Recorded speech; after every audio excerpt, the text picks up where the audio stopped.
ते म्हणतात भारतीय जनता पार्टीचे की आम्ही रेल्वे बोगी कारखाना आणले आणि लातूरच्या युवकांना तिथून रोजगार मिळणार आहे. ही म्हणताना लाज वाटली पाहिजे.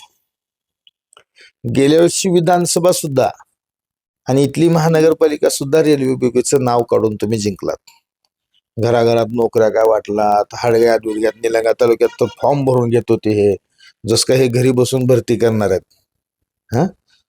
त्यावेळी अख्खी ही खूप महत्वाचा प्रश्न विचारलाय असलम भाई. मला वाटतं की ही तुम्ही एवढीच क्लिप बनवा, मला कळू द्या लोकांना. मी लाईव्ह सांगतोय तुम्हाला ही गोष्ट की रेल्वे बोगीच्या वेळेस प्रत्येकाला, लातूर जिल्ह्यातल्या प्रत्येकाला माझ्या सकट जे काही 20-25 लाख लोक आपल्या इथं आहेत, सुजान म्हणजे प्रौढ लोक 18 वर्षाच्या वरले, त्या प्रत्येकाला अरे बापरे केंद्राचा प्रोजेक्ट, रेल्वेचा प्रोजेक्ट आपल्या इथं आला, सगळ्याला अभिमान वाटला.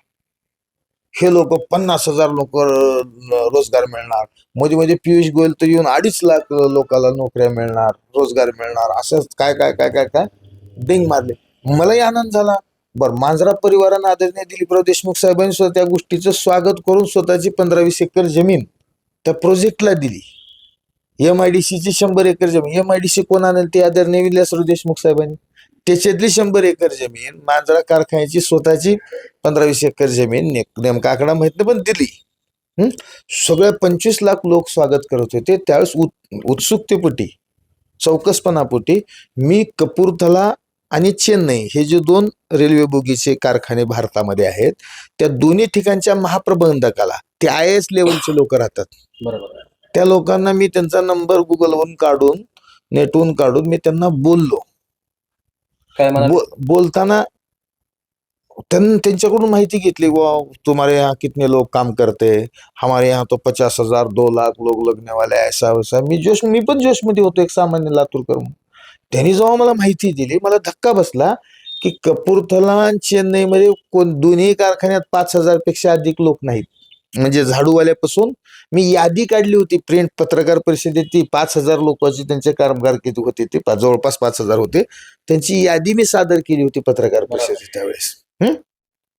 आणि त्यांच्या भरतीची प्रक्रिया जाणून घेतली. त्यांनी म्हणले रेल्वेतली झाडू मारायची पण एकही जागा असेल तर ती अशीच भरता येत नाही, त्याच्यासाठी स्वतंत्र एक प्राधिकरण आहे, रेल्वे भरती बोर्ड म्हणून.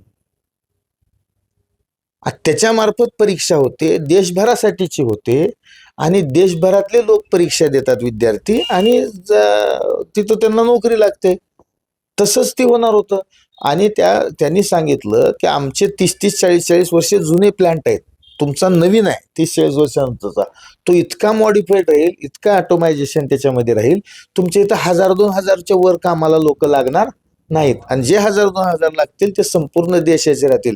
ही जेव्हा मला खात्री पटली, तेव्हा मी त्यावेळेस हे निलंग्याचे आमदार पालकमंत्री होते लातूरचे, मी त्यांना ओपन चॅलेंज दिलं की आमने सामने चर्चेला या.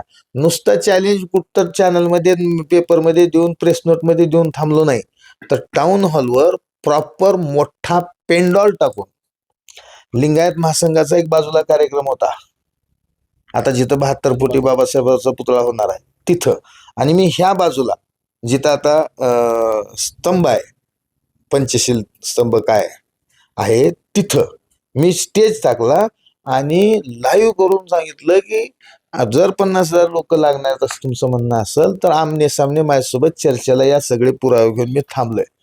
हे पालकमंत्री घाबरले.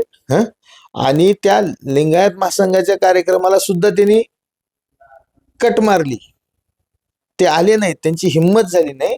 आणि आज त्याच्यानंतर परिस्थिती, आपण 2-2, 3-3दा उद्घाटन झाली, त्याच्यावर 2-2 निवडणुका काढले, पण आज परिस्थिती अशी बघतो की तो कारखाना या लोकांनी रशियन कंपनीला विकलाय.